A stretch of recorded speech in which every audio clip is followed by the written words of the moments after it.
Hello students, good morning. I hope all of you fine now. Today I will discuss the topic residue theorem. So before starting, I will discuss the singularity of an analytic function. Okay. After that, I will discuss the topic is residue theorem. So singularity of an analytic function. What is singularity? Singularity.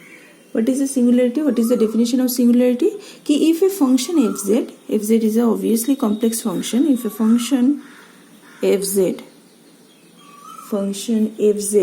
is not analytic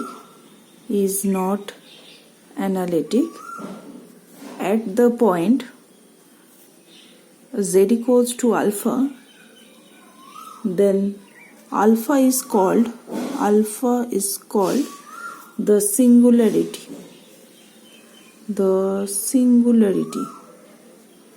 or the singular point of fz.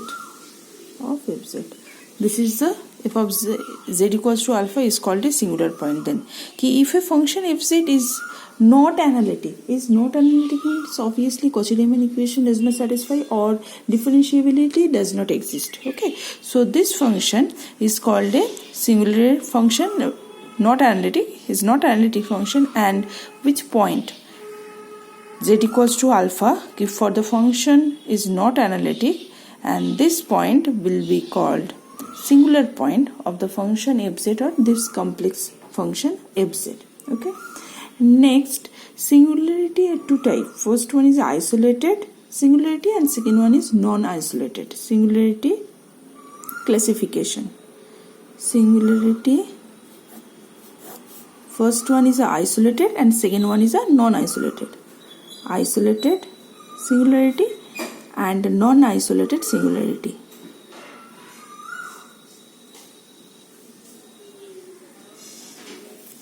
Isolated singularity. So now what is the definition of next isolated singularity?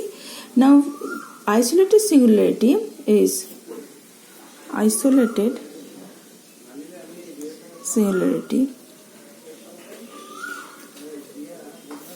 singularity z equals to alpha of a function if z is said to be an isolated singularity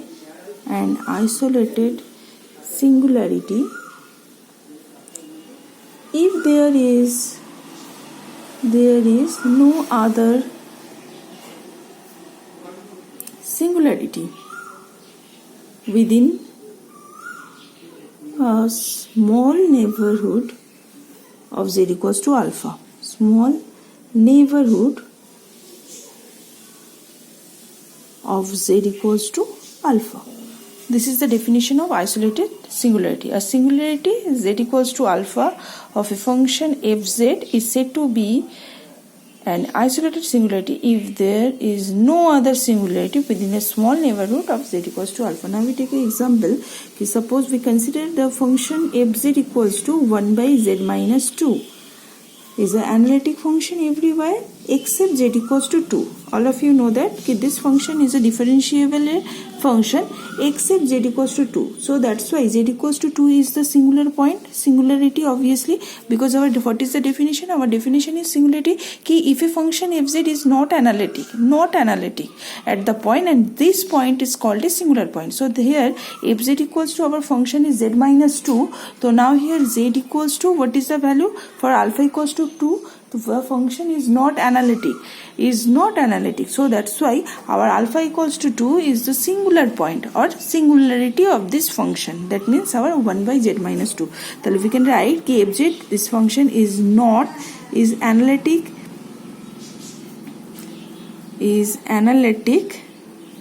function obviously everywhere except at z equals to 2. Okay, so that's why z equals to 2 is called a singularity of fz. So z equals to 2 is the only singularity of fz. As the function fz has no singularity or no other singularity or no other singular points singularity, so z equals to 2 is called an isolated singularity.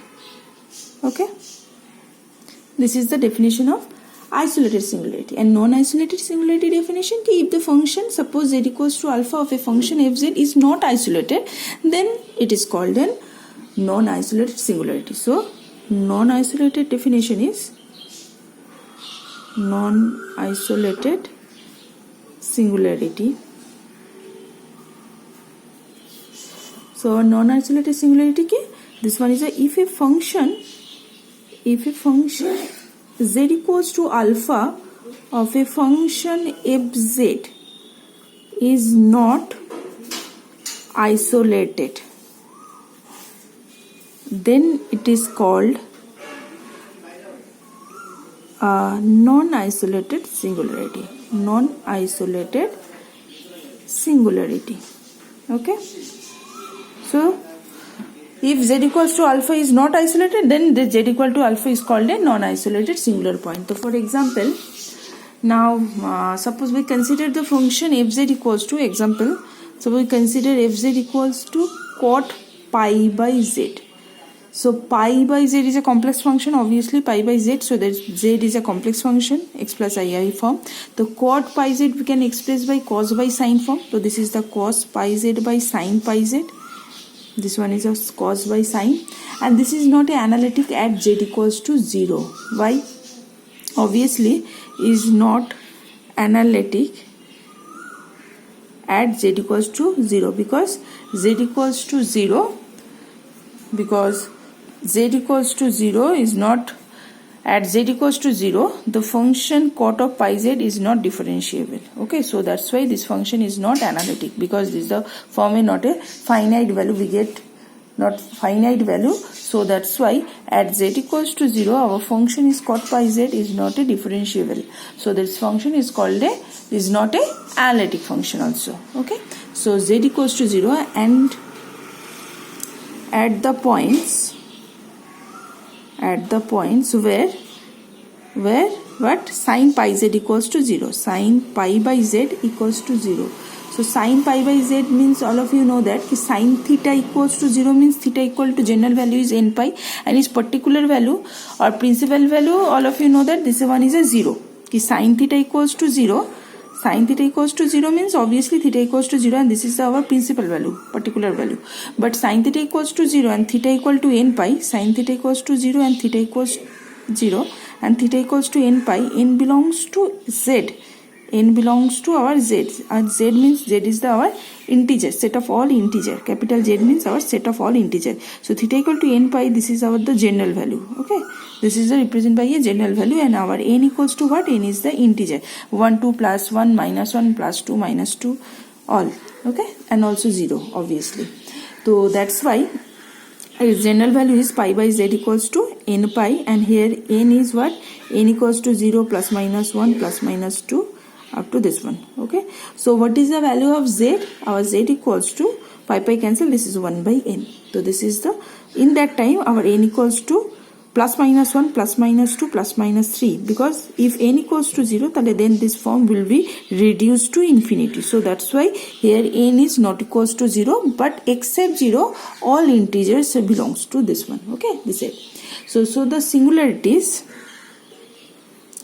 so the singularities of fz are plus minus 1, plus minus half, plus minus 1/3, because if n equals to plus minus 1, then in that time this is the plus minus 1. If n equals to plus minus 2, then this is the plus minus 2. If n equals to plus minus 3, then this one is a plus minus 3 up to this. So here z equals to 0 is a non-isolated singularity. Okay, this is not a single isolated. Okay, so hence here z equals to 0 is a non-isolated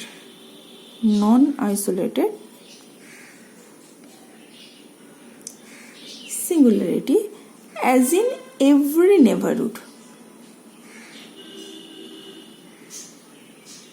of z equals to 0.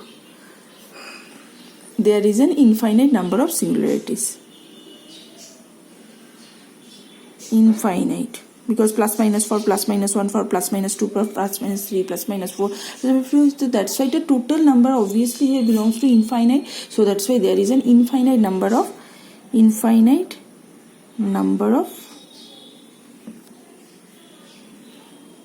singularities. Okay, student. So first of all, again I repeat this one. Singularity. What is the definition of singularity? If the function is not analytic at suppose any arbitrary complex point z equals to alpha, then this alpha or z equals to alpha, this point is called a singular point of fz or singularity of fz. Two types of singularity exist, isolated and non-isolated. Isolated, if the singularity of z equals to alpha of a function fz is isolated if there is no other singularity within a small neighborhood of z equals to alpha. For example, fz equals to 1 by z minus suppose 1 here except 1. This one is. So here the function fz function is analytic everywhere except if the consider fz equals to 1 by z minus 1. So in that time except at z equals to 1. So z equals to 1 is the only singularity of the function fz. So that's why z equals to 1 is called an isolated singularity. And non-isolated, if the function is z equals to alpha is not isolated, then in that time this point is called a non-isolated singularity. Okay, so now we consider the here cot by z. The cot means cos by sine. So in that time is a z equals to 0 is not analytic at z equals to 0. So obviously z equal to 0 is a singular point of the function fz. But here many points will be exist for singularity. For singularity. This one is a 1 by n. That's why plus minus 1, plus minus 2, plus minus 3, all are singularity for. Okay. And the function is not analytic for this all points, plus minus 1, plus minus 2, plus minus 3. So that's why a function is not analytic for 0, plus minus 1, plus minus half, plus minus 3, infinite number of singularities. So that's why z equals to 0, here z equals to 0 is non-isolated. Okay, here z equals to 0, so is a non-isolated. So today up to this, next class I will be discuss the residue theorem related to the isolated singularity, and your homework is or assignment is 3 questions. Suppose number 1, find the singularities of the following function and determine their nature.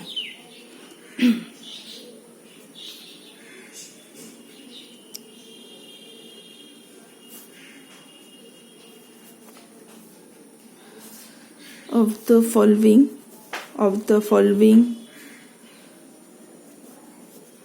function and determine their nature. Problem number 1, 1 by sin z minus cos z. Number 2, sec 1 by z. And number 3, 1 minus e to the power z by 1 plus e to the power z. Okay. Find the singularity. So at first we have to sin z for singularity. Sin z minus cos z equals to 0. For singularity, sin z minus cos z equals to 0. So now you have to find out the z equals to some points or some 1 point, either some points or 1 point either. So except this point, all the functions are except this one, the function is differentiability. So that's why this one, and sec of 1 by z means 1 by cos of 1 by z, and 1 minus 1 e to the 1 minus e to the power z by 1 plus e to the power z. In that time we have to reduce to 1 plus e to the power z is equals to 0, and we have to find out the singularities of this function. Okay, so today up to this, students, I hope all of you understood this one. Next class I will be discuss the residue theorem. Is a very important theorem for your exam purpose. So okay, bye students. Stay safe, stay home. Have a nice day.